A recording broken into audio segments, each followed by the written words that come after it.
Now then, crew, welcome back to the Andy Mechanic YouTube channel, and we have a classic four-wheel drive ATV here in the workshop.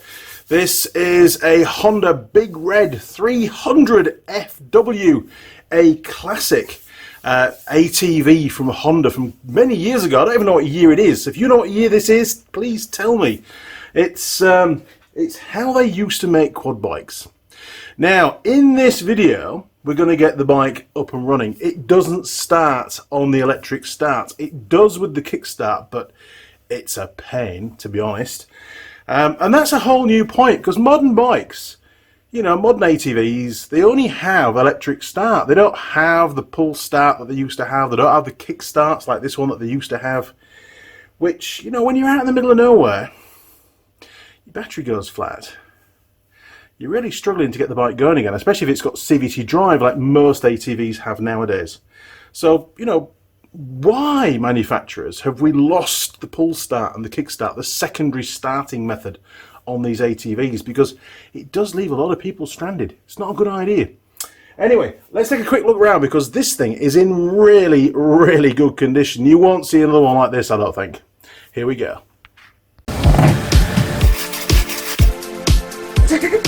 Used.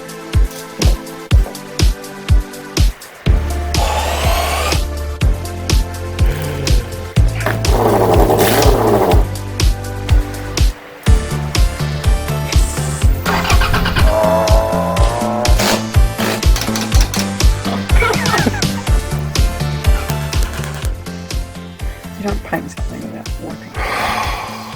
Honestly. Okay. It's all shiny and everything. Look at this. And the fuel tank is steel, how they used to be. Right, as we whiz around and take the seat off, I want to show you the condition of this fuel tank. Absolutely. I was blown away by it, to be honest. I wish my little three-wheeler was in the same nick as this one. Look at that. It hasn't even lost any paint where the seat rubs, and the welding down here, there's no signs of any rust at all. It's absolutely amazing. I mean, it must be the original tank, I'm sure of it. This bike has had a very, very well looked after life, I think. Now, looking at the service stickers, Ballysma, I don't know what they're called, but anyway, they're somewhere. There's their email address. 981 hours is the next service. Obviously, this bike's been serviced on the hours, not the Ks. It should be whatever comes first, but anyway. Or the date might come first. So 18/9/2015. So nearly 10 years ago, right? 9 years ago it was. And it's done 8,500 Ks. And the hours, if you can see that, 913 hours. So it's not actually due a service by hours usage, but it's overdue a service by 9 years, because you're supposed to service them at least once a year, irrespective really of the level of usage. Because, you know, oil and stuff gets water in it. It's not good. So, it won't start. Let's give it a go. Ignition on. Right, classic Honda. Oil temperature light goes out. Neutral light. And over on this side, we've got choke and the start button. So I won't give it some choke because it's already warmed up. I kick-started it to get in the workshop. So the start button.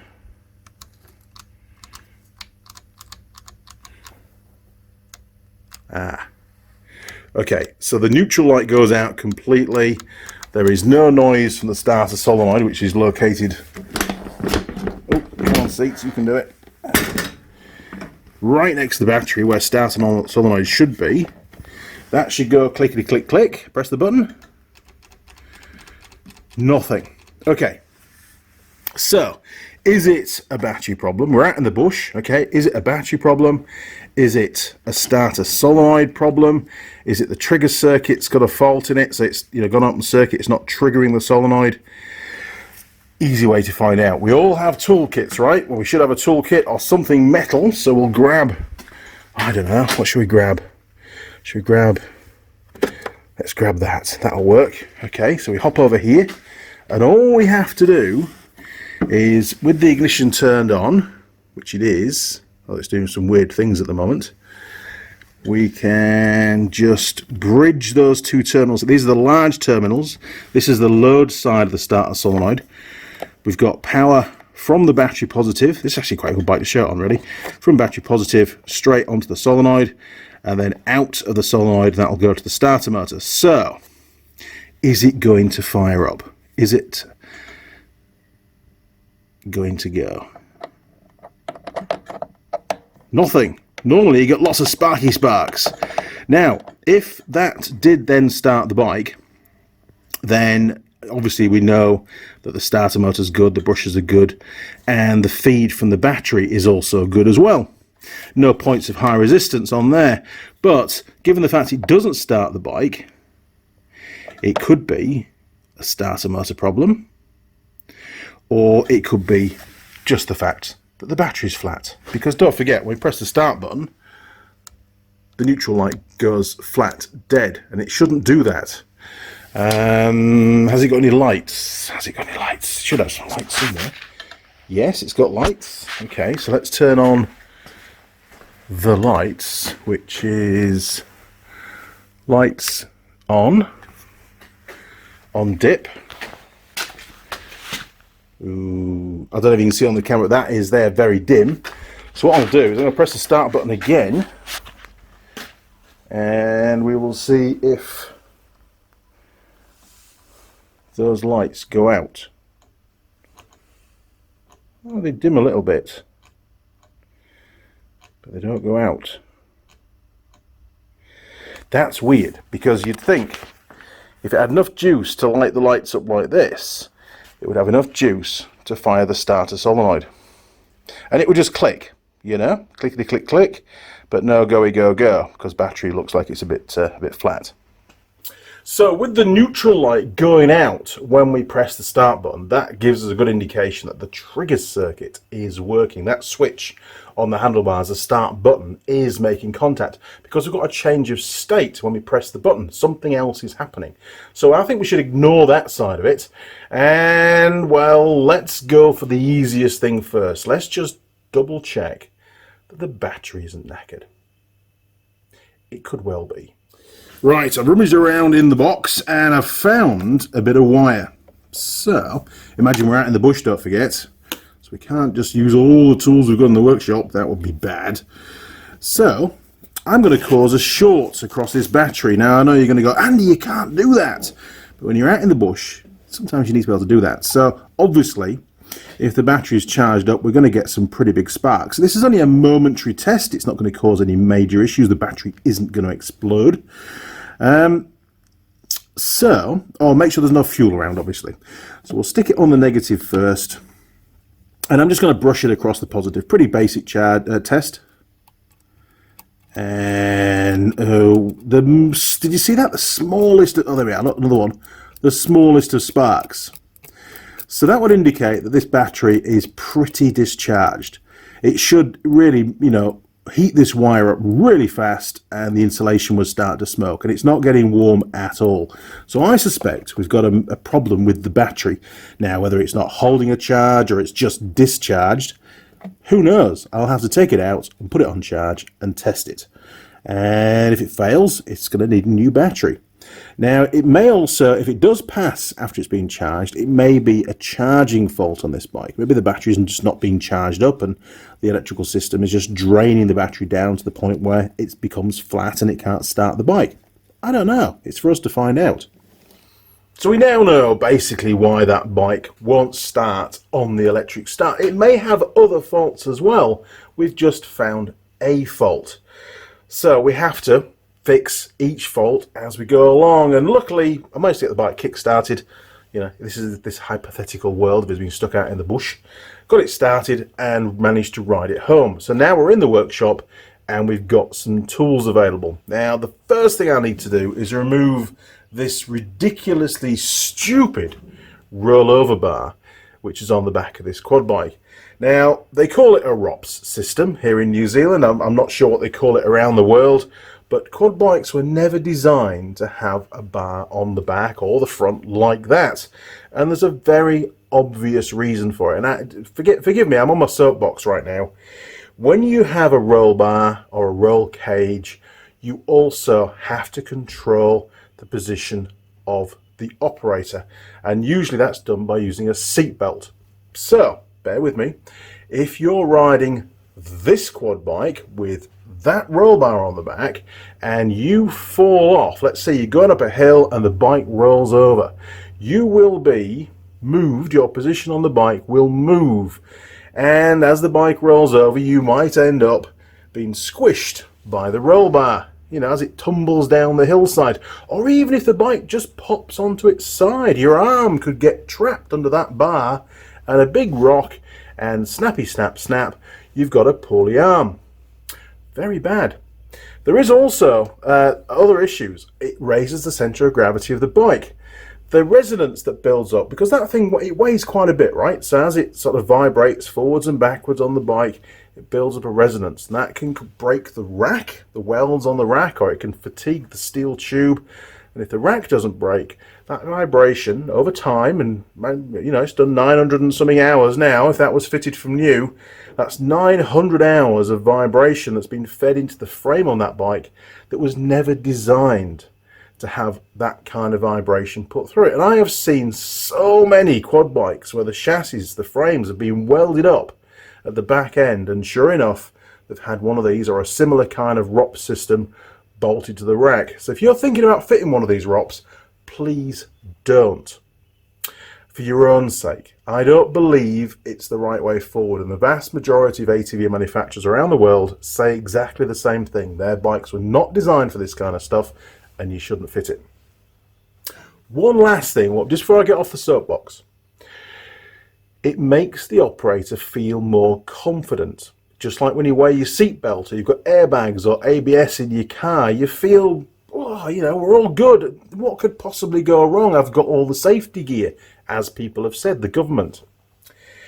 And because you feel safer, you tend to ride a little bit quicker or on slightly steeper terrain because you've got that safety net, right?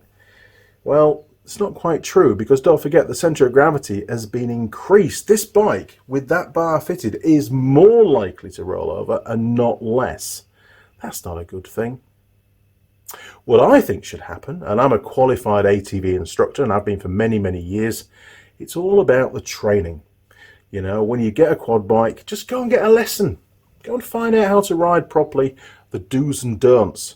Because I have seen so many people use ATVs for stuff that they were never designed for. They're not a people carrier. You can't put 2 people on the front and 2 on the back and 3 on the seat and go off down to the pub safely. Lots of people do it, and many people get away with it. But every now and again, it goes very, very wrong. And that's a bad thing. I don't like seeing people getting hurt.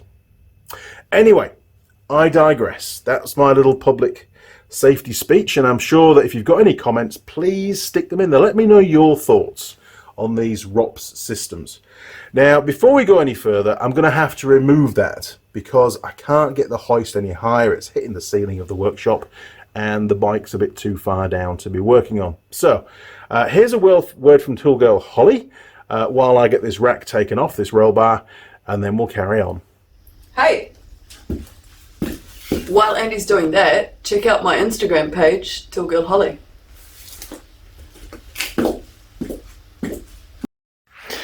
Now, I just need to record, that might be useful to you guys as well, how this ROP system, this rollover bar, is held onto the bike. And like I said before, they're often just bolted to the rack. So we've got a clamp there, another clamp here, and all these holes are threaded, and they're all in different strategic places to fit different quad bikes, different models of quad bike, I suppose.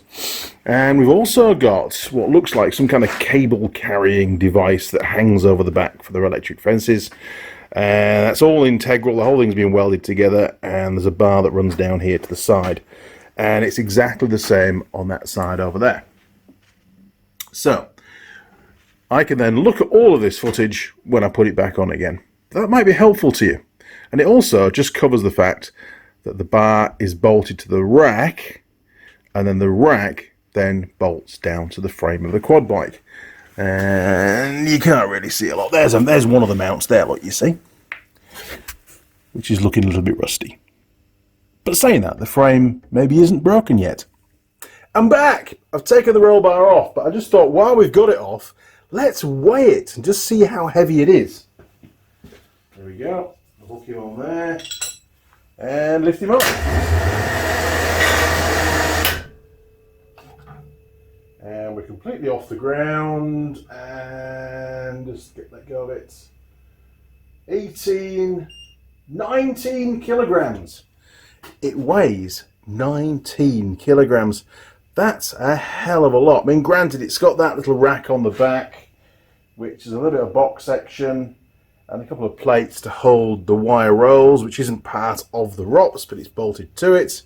So, you know, we can knock off a couple of kgs for that. So let's say 17 kilograms. I wonder what the maximum payload of that rack is. Well, I was looking around to see if I could see a label somewhere, and that's to do with tyre pressures. It just gives you a maximum weight capacity of 220 kilograms. It doesn't seem to differentiate between how much weight can go on the rear rack, how much can go on the front rack, and how much can go in the middle as the person. But I did notice this. Look at that for a sticker. Nobody under the age of 16 should ever ride a quad bike. Wow. Sorry crew, I digress. I get really excited when these old quad bikes come in because it was very much a learning period for the manufacturers. You know, the first few years of production, they didn't quite know what they were making. I mean, let's face it, when they first started building ATVs, they forgot to add a wheel. We had three-wheeler ATCs. I mean, they were brilliant fun, but there's a lot of recalls involved, right? It wasn't ideal. But anyway, let me get tidied up and we'll crack on with this diagnostic. Battery, I think we're up to, weren't we? Now, you might be thinking that, Andy, your test is flawed because you put the wire across these terminals here as opposed to the actual battery terminals. These motobats have stupid little adapters and stuff, which adds more joints to the circuit. And sure enough, the adapter could be loose on the battery. We can test the battery again when it's on the bench. That's probably the easiest way to do it. So we'll just undo the negative first. Now this thing has gets used with a sprayer on the back, and you might notice these small additional wires. So I'll just cover that now to save you attacking the keyboard. That's the supply for the sprayer, and yes, it is a fuse supply, and looks like the positive's been disconnected because it's not in use at the moment. So we're all good there. So that's the negative off. Let's put the screw up there, not lose them because they're weird little. You see, that one is a bit loose, isn't it? Down there. You see down the bottom? Okay, well, let's take it off there. I don't like these motorbike batteries. I don't like these oddball kind of, you know, terminally things that they use to try and make one battery fit 4,000 different applications. Okay, so that's the battery disconnected. Let's get that back up on the bench. And we'll take a look at those terminals. Okie dokie. Right, the battery. Try and keep it in shot for you. So, the negative, that looks pretty solid. The positive, well, it's all over the place. And I see this a lot on the motorbat style, where because there's so much going on, things can easily break loose. So what we'll do is we'll remove both of these. There we go. And this is what you get as a terminal on the motobats, which I don't like. I mean, there's another pair of terminals this side, you see, because they sort of multi-fit. And you choose the side that lines up with your cables and things, but I don't know. I just don't like them. I don't find them to last very long either. They seem to fail pretty early on. Okay, so that's both stupid little clips out of the way. We will get our bit of wire and we will create a direct short again, and this time it'll either explode the battery or we'll see the same problem. Wow. There's even less going on now.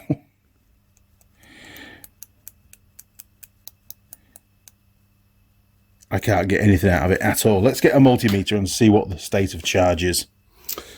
Okay, let's see where we're at with this. So, trying to keep the leads off the screen for you. Right, positive, negative 10 volts. Well, that is a flat battery. Okay, we've got a battery tester from Snap-on we could use as well, and see if the voltage suddenly plummets when we put a bit of a load on the battery. I suspect it will. Okie dokie, well, with these stupid little terminals, I'm going to need to put some bolts in there. So they're an M6, fortunately. So we'll stick those in there. Make sure they're tight. Very important when doing testing. We have good contacts.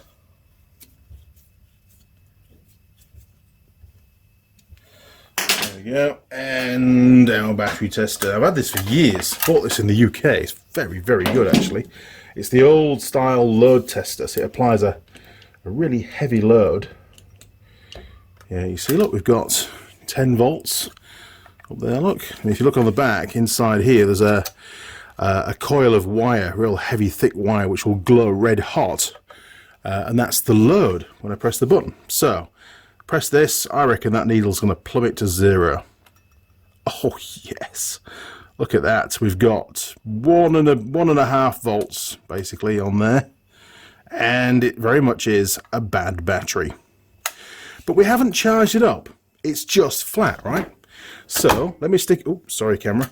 Let's stick it on charge, leave it in the background, and test this a bit later on, maybe tomorrow, once it's had a good charge, and see if it's really a battery fault. We just, at the moment, all we've done is prove that the battery's flat.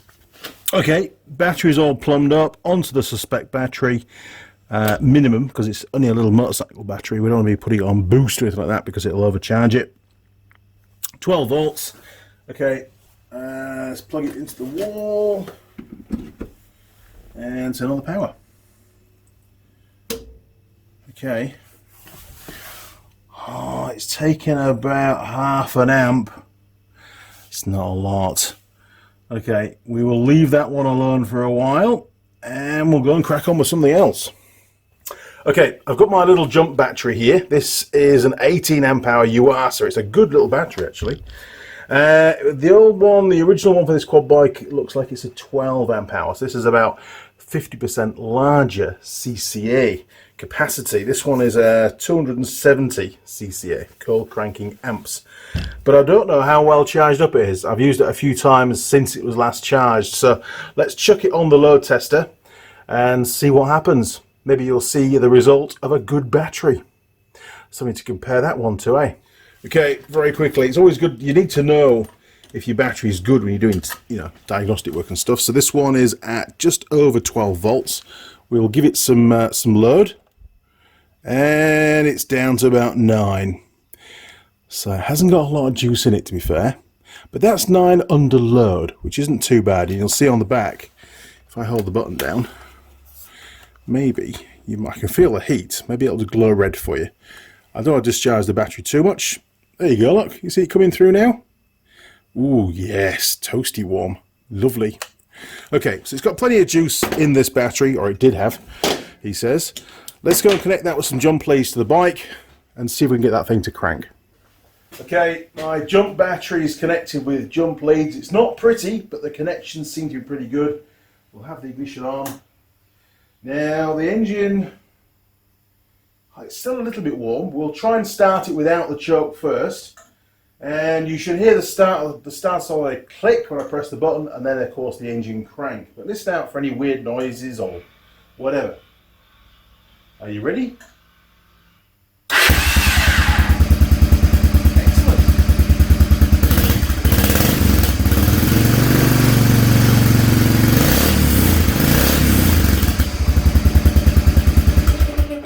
Now, I did hear a strange noise. There's a bit of a squeal. Let's do it again. So back on to run. You ready? Okay, turn it off. And if I pull the HT lead, the bike won't start, and you'll hear the squeal on the starter mechanism. Right, so HT lead is off. Are you ready? That's really loud, isn't it? Okay, starter motor's just here. So let me get the camera a bit closer and you'll get a really good listen of that loud noise. Right, it sounds to me like it's coming from the starter motor or some of the mechanism very close to the starter motor itself. Obviously, the starter motor has to drive some gears inside here to turn the crankshaft. So listen up, I'm going to turn the ignition back on and give it a crank. Right, ignition's on. It's not going to start, HT lead plug is still off. So it looks like in this particular case, on this particular quad bike, the problem was just a flat battery. What we haven't checked yet is the charging rate. We can do that with the new battery in place. It's already been discharged quite a bit using the load tester. So we can chuck a multimeter on there, put the bike up to fast idle and see what kind of voltage we've got on the charging circuit. Once we've done that, then I can show you a few little tips and tricks on how to get down and dirty to do really quick checks to find a fault within a starting circuit. So watch this space. Right, multimeter time. Okay, well, we can take the measurement straight from here. Everything's connected up, so it doesn't matter really where we take the measurement from, whether it's on the actual loom or not. Okay, so we'll plumb that on there. Very carefully leave that somewhere where it's not going to short out. Now the negative's not so bad because the rack is negative anyway. And we will stick that on there. We should get a voltage now. There we go, slightly bigger connector. 12.26. Okay, keep your eye open for that once I fire it up. And we need to run it at a fast idle. So ignition on. We should see the voltage go down a little bit. And I'm just going to hold that, get it fired up. And we'll give it a fast idle.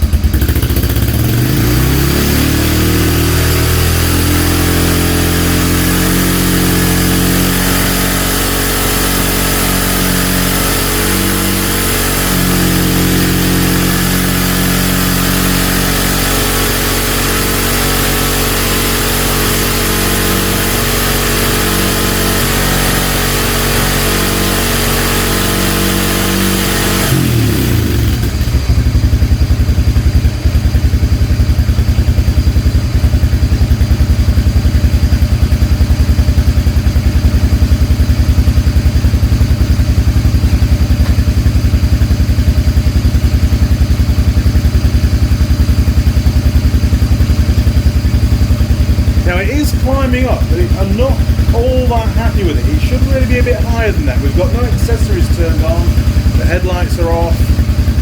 We should see really 14 to 14.5 volts charge rate to the battery. That's normal across most motorbikes and ATVs. It might be specific to this particular bike that it's a bit lower. I know on the old GN250s and stuff, they were about 15 volts the manual, but it's a bit low. I'd like to see that higher, to be fair.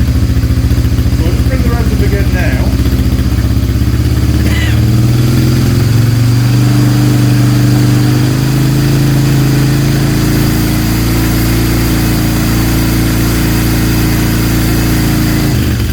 Okay, let's put the charging circuit under some more load. Let's put the headlights on. Okay, the lights are on now. See, it's pulled the voltage down quite a bit.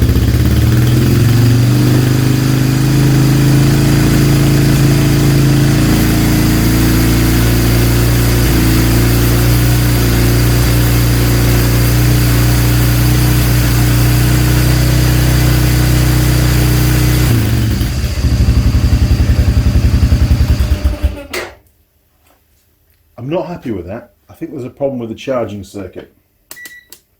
Yeah, it's not ideal. I was expecting to see a higher reading than that.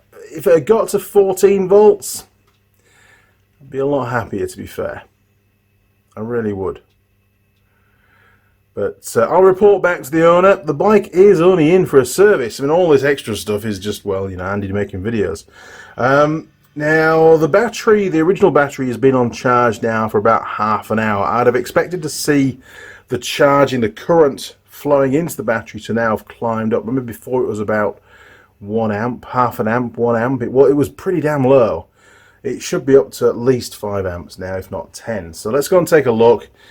and then we can either just write that battery off and tell him it needs a new one, or leave it on charge for a bit longer, a lot longer in fact, probably the rest of the day. It's still on 0.5 amp. There's really not a lot going on. If I turn it up to boost, it jumps to about 1.5. That battery's junk. Let's take it off, put a bulb across it and see if it lights a bulb. I think it's junk. I'm pretty sure it is. Listen very carefully as I bring you right close to the battery.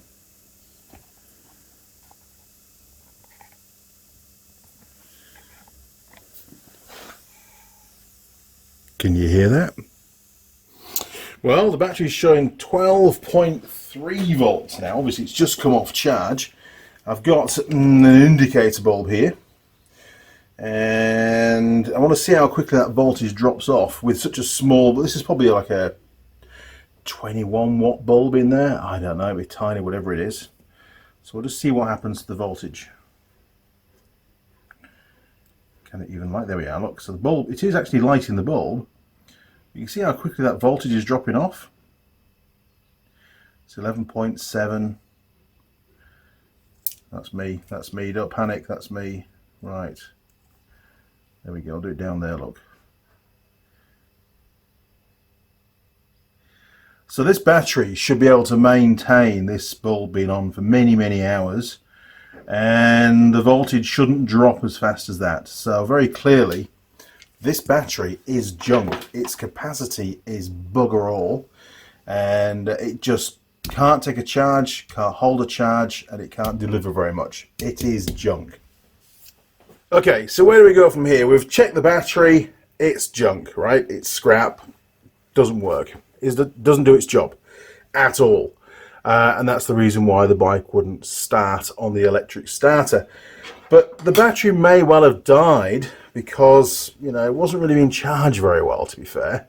And the bike has had hardly any use over the last few years. It's been stood for a lot of time, for very long periods of time, and batteries don't like that. They like to be cycled, charged up, and then a load put on them and then recharged. And to leave a bike parked up for months and months on end, especially with a Motobat battery, the original one's Motobat, it's not good. Ideally you should use one of those little chargers, like a battery maintainer that you can plug into the wall and just leave on the bike all the time, and that will just trickle charge the battery and make sure it's topped up and all is good. Now, I did promise you we'd do a couple of checks. So if you're in a workshop and you've got a bike comes in like this and you press the start button and it just goes click, well, that's telling you when it makes the clicky sound, and this one wasn't, remember, that's telling you that the starter solenoid is actuating. It's been triggered, so the trigger side of the circuit is okay.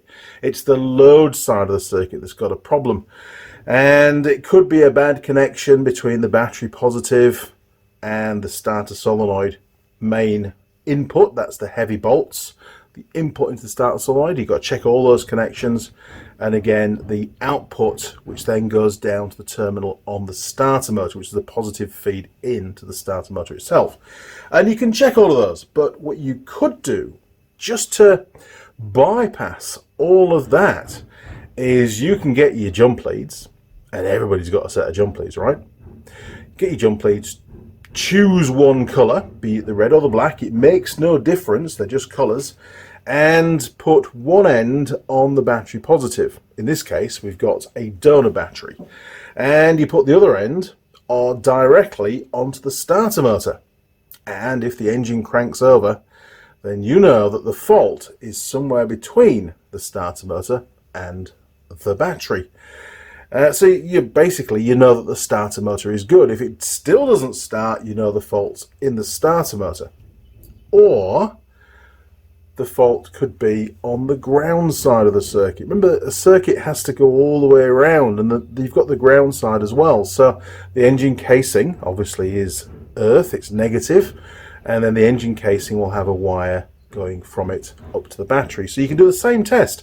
You can just take your jump lead off the positive side of the circuit and you can give it a good ground, so you can put it onto the battery negative and you can run that down the engine casing, giving it a known good ground, and then see if it starts. And if it does, then you know the fault is with the ground side of the circuit. Pretty easy. And a set of jump leads, very, very useful, not just for starting engines, you know, when the battery's flat, but for doing diagnostics as well. And I've trained up many techs over the years to sometimes, if you need to do things quickly and be absolutely certain, put your multimeter to one side, just grab your set of jump leads and just do those very simple tests, and that will identify where in the circuit the problem is. So we will do that.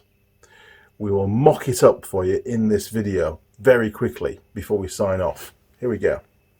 Now, we don't need to start the engine to do this, i.e. in fact we don't want it to start, we just want it to crank. So we've got the starter solenoid, and looking at the cabling, we've got battery positive here. This is what connects to the battery positive terminal, and that provides power to this side of the starter solenoid. And then inside, when the solenoid is activated, all it does is connect this post to this post. I call it a buzz bar. It's spring loaded, and it's got basically, through magnetism created by a coil of wire, which is the trigger circuit, it fires up and it connects these two together. Now sometimes solenoids can get burnt inside, so you can hear them click, but there's actually no real contact between these two. The bar hits, but because of all the burning and so on, or corrosion, it doesn't actually make good contact. So we've got our battery positive now on this jump lead. So very simply, we should get no sparks at all on this side, because that is battery positive. And I've got a very light duty cable just providing the loom enough power should we need it. So that's battery positive this side, on that side of the solenoid. This side here, this wire is connected to the starter motor. So what we can do is just touch on the actual bolt itself, the terminal itself of the solenoid, and that should cause the engine to crank. And you can see the amount of current with the spark. And that's why the buzz bar inside gets so badly burnt, because it's carrying quite a lot of current. Now, if you were to touch that on there and the engine didn't crank, you could then move down to the starter motor itself and do exactly the same test on the input to the starter motor, actually onto the bolt itself. And if it does start, then you know you've got a problem with this cable. Maybe it's poor contact under here, it's corrosion, or it could be the same at the starter motor end, or it could be a problem with the actual cable itself. Maybe it's rotted out in the middle somewhere, you know. These are all bikes.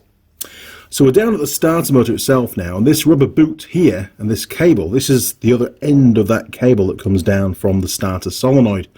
And we can remove that rubber boot and provide exactly the same test onto the bolt. I'll just pull that back a bit for you. There we go, look. That's the input into the starter motor. And again, you've got to check that for corrosion damage. And also being tight. You know, these things can work loose with engine vibration.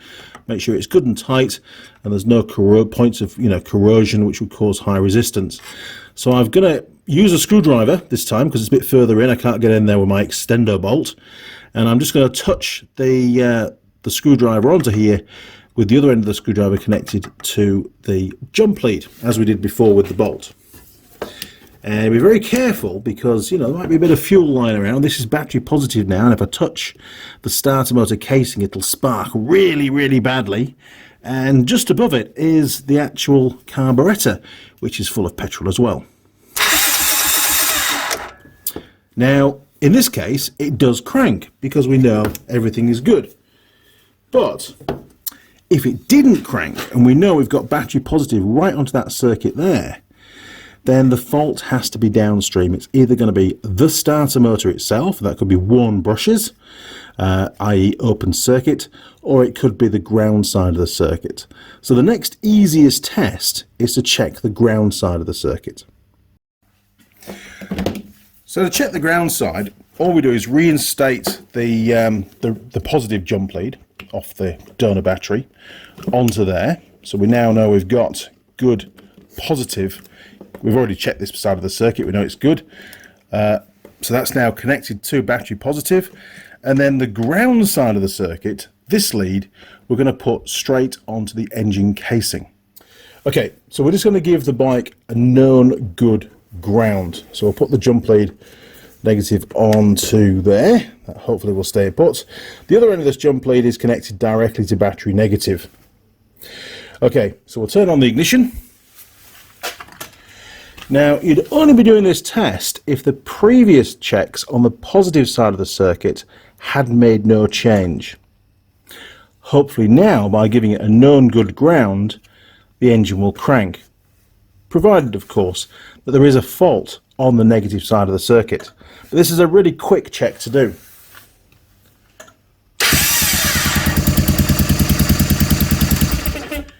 Obviously, in this case, the bike starts. If your bike starts and it didn't before, then you've got a problem with your ground. Okay, well, the owner's just popped in and dropped off a new battery. Guess what kind of battery he bought? Are you ready? Yeah. I said to him, and you know who you are, I said, go and buy a Yuasa battery, a good quality battery, one that's going to last for years. Not like the one that was already in it, that was yellow, called Motobat. But no. He went out and bought another Motobat. Well, it's his bike, and he can decide how much to spend on it, but sometimes I just give up. So, I'll get this fitted. I don't need to show you how to fit a battery, surely. Maybe I do. To be fair, it was quite surprising when I went to go and pick up the bike. The state that it was in. I'm not going to go into any details, but yeah. Anyway, no naming and shaming. We're not all mechanics, right? So hopefully you found this video helpful. It only came in for a service and then it wouldn't start, and oh god, we go down a rabbit hole. But you know, I've covered a bit of the starting circuit side of things, how to do some quick and dirty tests, how to check your battery, how to charge it, and know what a good result is when you put it on the charger, what you should expect to see. We've done some battery testing. We've used a jumper battery. We've done some jump lead quick and dirty checks on the bike, which are actually not many people know about those, to be fair. And they're very, very simple. You know, you're not going to cause any harm. And they can give you an answer as to where you, or some direction to where your problem is. If you've done the positive side of the circuit with the jump lead and it made no difference, and you've done the negative side of the circuit with the jump lead and it's made no difference, and your starter solenoid, you know, it is clicking, then the chances are you've got a problem in your starter motor. Now, what you can do is you can disconnect the wire onto the starter motor. You know, that terminal, that bolt that sticks out where the wire goes on, you can disconnect that and you can get your multimeter. And you should have continuity between that bolt and ground, because it's got continuity through the brushes and through the armature, the windings on the armature of the starter motor. If it's open circuit, then your brushes probably are either worn out or the brush packs have got rusty. The actual brush holders have got rusty and the brushes have jammed, and now you've got an air gap between the brush surface, the contact point of the brush, and the commutator. You could even do a little load test if you want. Everything's pretty hefty in there, so you could grab a bulb and you could put one side of the bulb to battery positive and the side of the bulb onto that terminal and cause current to flow through the starter. It's not going to spin up, but if the bulb lights up and it's nice and bright, then hey, what's going on? The starter motor's got continuity. It's able to carry a little bit of a load. It's able to light the bulb up. Chances are the bulb won't light up. You've got open circuit and it's a starter motor strip and fix. And there are some videos already on my channel on showing you how to do that. Okay, crew, Mrs. Mechanic has just called me for lunch, so I need to sign off on this one. Next video is going to be maybe how to fit a battery to a quad bike. Maybe. I don't know. Some people find these sort of the more basic videos quite helpful, so you know, I don't mind doing them, and it doesn't take long, to be fair. Okay, crew, if you're not already subscribed, click on subscribe, ring the bell. YouTube will send you notifications as and when I upload any new videos. You can support the channel through Patreon. You can become a patron, or you can chuck some cash this way if you want to support it financially through PayPal. The email address, andymechanic@live.co.uk. Don't click donation though. PayPal only allow donations to go to registered charities now, so just send it as a payment. Whether it's $1, $2, whatever it is, it all helps. And I am eternally grateful to all those that have supported the channel so far. It's absolutely amazing. Thank you very much. If you want to support the channel in other ways, you can send stuff through to the PO Box, which is PO Box 6265, and that's Victoria Street West, and that's Auckland, New Zealand, and the postcode is 1142 from memory. It's down in the description of the video as well. Now, if you want to send me an email, you can, andymechanic@live.co.uk. And, the last thing you could do, if you can't do any of those, then if you want to share a video, this one or one of the other videos on the channel on your social media, that helps to get a few more viewers onto the channel, and who knows, it may help somebody else. Okay, crew, well, until next time, cheers, over and out.